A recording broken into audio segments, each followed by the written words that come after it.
Friends, आपको आज मैं फर्स्ट लेक्चर जो है अपना 11 साइंस का उसके बारे में हम लोग पढ़ेंगे। आज हम पढ़ेंगे टॉपिक सेट्स, जो कि अपनी टेक्स्ट बुक जो है 11 साइंस की उसका फर्स्ट चैप्टर है। अब सेट्स होता क्या है तो हम लोग सीखते हैं अच्छे से कि सेट्स किस तरह से हैं। तो सबसे पहले सेट किसको बोलते हैं, सेट यानी क्या। तो सबसे पहले हम समझेंगे definition of the set. Definition क्या होती है सेट की। तो सेट की डेफिनेशन है अ कलेक्शन ऑफ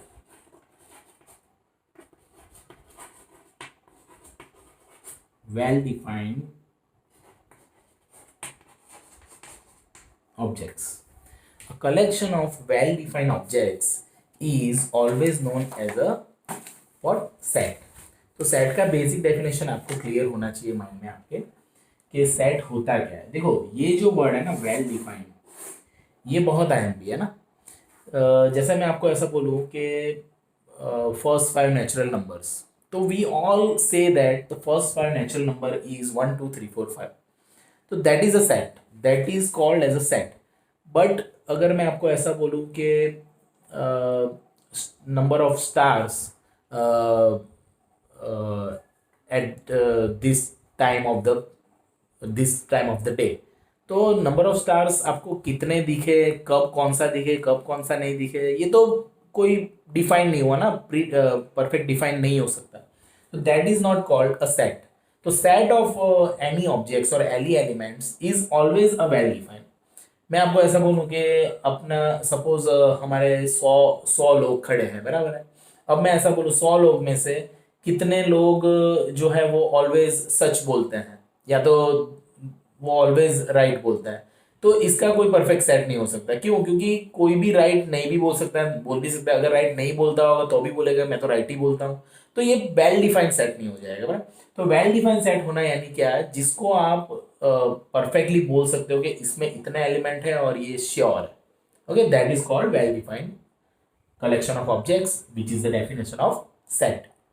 तो सेट का डेफिनेशन आपको पहले क्लियर होना चाहिए। अब दूसरी बात यह है कि सेट को लिखते कैसे ना। सेट मैंने बना समझ तो लिया कि सर सेट है, सपोज मैंने अभी बोला था कि फर्स्ट 5 नेचुरल नंबर्स, तो उसको कैसे लिखेंगे। तो उसको दो तरह से लिख सकते हैं ना हम लोग। तो सपोज फर्स्ट 5 नेचुरल नंबर्स की बात करते हैं। तो सपोज ये मैंने लिख दिया 1 2 3 5 3 4 5। तो ये 1 2 3 4 5 कॉमा के फॉर्म में लिखा है। That's why this is called a roster form.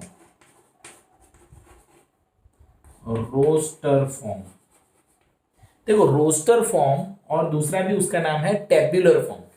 तो ये फॉर्म ऐसा फॉर्म है जिसमें हम सारे डेटा को कॉमा से सेपरेट करते हैं और सारे डेटा बताते हैं। अगर हम इसी डेटा को, इसी सेट को कोई कॉमन रूल बना के अगर बताएंगे तो that is called a set builder form. मैं अभी समझाता हूं डिटेल में, बट इसको अगर ऐसे में लिखूं कि x such that x belongs to n and x less than equal to 5। तो देखो x belongs to n है, तो यानी कि नेचुरल नंबर्स में से लेना है। तो नेचुरल नंबर स्टार्ट होते हैं 1 से, तो 1 से लेना है और 5 तक जाना है ना। 5 भी लेना है और 5 से छोटे भी लेना है। तो 1 2 3 4 5 ही होंगे। तो ये जो लिखा है वही ये है, बट लिखने की मेथड्स अलग अलग हो गई ना भाई। So that's why this is called a different method, this is called a different method. ये मेथड को बोलेंगे रोस्टर फॉर्म और इस मेथड को बोलेंगे set builder form. Set builder, okay, set builder form. तो यानी कि सेट को लिखने के भाई दो टाइप हो गए ना, दो तरह से आप सेट को लिख सकते हो। तो let me clear you again if you want to understand more about this. तो देखो अगर आपको अच्छे से समझना है कि सेट बिल्डर फॉर्म क्या होता है, देखो दो फॉर्म हो गए ना। सपोज रोस्टर फॉर्म है ये, और ये है उसका सेट बिल्डर फॉर्म, बराबर है। सपोज यहाँ पे दिया हुआ है ए बराबर, सपोज दिया हुआ है -2, -1, 0, 1 एंड 2। सपोज ये दिया हुआ है, तो ये है रोस्टर फॉर्म ना, रोस्टर तरीके से लिखना, और ये है सेट बिल्डर फॉर्म। तो सेट बिल्डर फॉर्म में लिखना है इसको, तो मुझे ऐसा लिखना पड़ेगा x such that x belongs to what, ये तो इंटीजर्स है तो x belongs to z and x -2 is less than x equal to less than x is less than equal to 2। ऐसा हो जाएगा। मुझे कंडीशन बतानी पड़ेगी जो ये बता रही है कि -2 और 2 के बीच में लेना है और -2 और 2 दोनों लेना है ना, that's why is equal to लिख दिया मैंने। तो इसी फॉर्म को, इसी mode of writing the set differently is known as a set builder form. तो set builder form is a different thing and roster form is a different thing. आपको अगर कोई और समझना है, सपोज ए बराबर आपको ऐसा बोले कि सपोज ऐसे बोले कि 2, 4, 6, 8 ऐसे चल रहा है, बराबर है। तो ये क्या हो गया, even numbers from the natural numbers, ये इवन नंबर्स हैं सारे और नेचुरल में से लिए हैं, सारे चल रहे हैं। तो अगर इसको लिखना है तो आप ऐसा लिख सकते हो x such that x belongs to n, नहीं यहाँ पे ऐसा लिख दो x such that x is even numbers comma x belongs to n। देखो मैंने ऐसा लिखा है, देखो आप ऐसे लाइन वर्ड भी लिख सकते हो ना, आप ऐसे लिख सकते हो कि x is a even number, x is a even number and x belongs to n। हो गया ये। या तो दूसरा तरीका हम बनाते हैं, सपोज s बराबर x such that x is equal to so such that y ले लो आप यहाँ पे, y such that y is equal to 2x, x belongs to n। देखो मैंने क्या कर दिया, y ले लिया सपोज y, और y ले लिया y बराबर 2x, तो x ले लिया n में से, तो n आप 1 रखोगे तो 2 मिलेगा 2 रखोगे तो 4 मिलेगा, 4 रखोगे तो, यानी ये सारे इवन नंबर मिलते जाएंगे आपको। तो आप इसी को ऐसे भी लिख सकते हो, इसको ऐसे भी लिख सकते हो। तो this is form roster form, this is called a roster form, this is called a set builder form. तो आप सेट बिल्डर फॉर्म में लिखो या तो रोस्टर फॉर्म में लिखो, you can have any kind of, आप किसी भी तरह से लिख सकते हो, बट आपको राइट पता चलना चाहिए भाई कि रोस्टर फॉर्म क्या है और सेट बिल्डर फॉर्म क्या है। रोस्टर फॉर्म का दूसरा नाम है टेब्यूलर फॉर्म, ओके, याद रखना।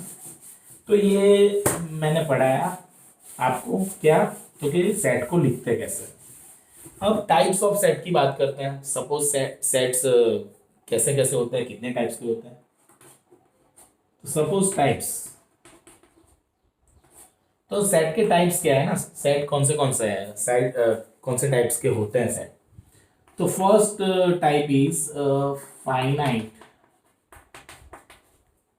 And infinite set. तो फाइनाइट सेट और इनफाइनाइट सेट क्या होता है, देखो जिस सेट में नंबर ऑफ एलिमेंट्स फाइनाइट हो वो हो जाएगा फाइनाइट सेट, और जिस सेट में नंबर ऑफ एलिमेंट्स इनफाइनाइट हो वो हो जाएगा इनफाइनाइट सेट। सपोज मैं ऐसा लिखूं, ए बराबर x such that x² minus 3x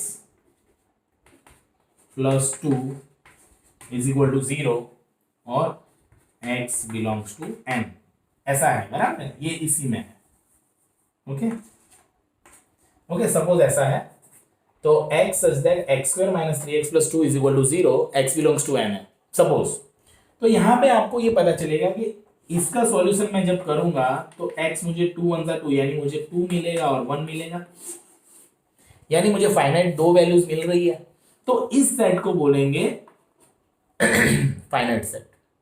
क्यों? क्योंकि इसमें तो 2 ही वैल्यूज आ रहे हैं आउटपुट, तो इसको बोलेंगे फाइनाइट सेट, क्योंकि उसका आउटपुट मैं फाइंड कर सकता हूँ, गिन सकता हूँ, तो फाइनाइट हो गया। अगर मैं ऐसा लिखूं x बराबर x such that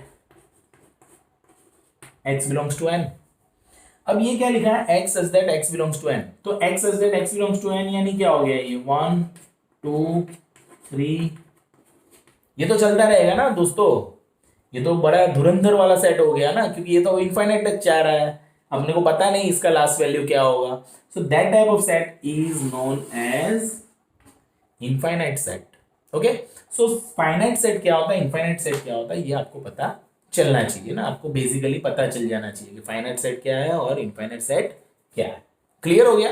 ओके, अब यहाँ पे देखो सेट का दूसरा लॉजिक पढ़ते हैं। सपोज सेकंड टाइप जो मैंने पढ़ा है आज वो है नल सेट। देखो नल सेट का दूसरा नाम है एम्प्टी सेट। अब नल सेट होता क्या है, नल सेट या तो एम्प्टी सेट होता क्या है। सपोज मैं ऐसा बोलूं कि a बराबर x such that x is greater than 2 and 2 से बड़ा। ओके, 2 से बड़ा या तो लेते हैं 2 से छोटा। Suppose x is less than 2 and x is greater than 5। Suppose ऐसा ले लिया, सपोज बराबर है x 2 से छोटा है और 5 से बड़ा है, तो 2 से छोटा और 5 से बड़ा ऐसा कोई, और यहां पे दिया हुआ है कि x belongs to natural number, तो ऐसा कोई नंबर मिलेगा जो 2 से छोटा हो और 5 से बड़ा हो, ऐसा तो कंडीशन ये फुलफिल ही नहीं होगी कभी। तो इस सेट को हम बोलेंगे नल सेट। क्या बोलेंगे? Null set. नल सेट को आप ऐसे भी लिख सकते हो या तो ऐसे भी लिख सकते हो भाइयों, तो आप भाइयों और बहनों दोनों आप ऐसे भी लिख सकते हो, ऐसे भी लिख सकते हो। So this is a type means this a presentation how null set is there. तो नल सेट के बारे में ये पता चलना चाहिए आपको। तो आज के लेक्चर में मैंने आप लोगों को क्या पढ़ाया, मैंने आप लोगों को ये चीज़ पढ़ाई कि सेट क्या होता है, सेट को किस तरह से लिखते हैं, फिर टाइप्स ऑफ सेट में 2 टाइप्स पढ़ाया मैंने, इनफाइनाइट फाइनाइट सेट और नल सेट। बाकी का हम नेक्स्ट लेक्चर में देखेंगे। Okay, so don't worry about the lecture. अगर आपका कुछ रह गया है तो सर वेरी हेल्पफुल टाइप के हैं, आपको बहुत हेल्प करेंगे और आपका सारा लॉजिक क्लियर करके देंगे। Okay, don't worry. Okay, thank you.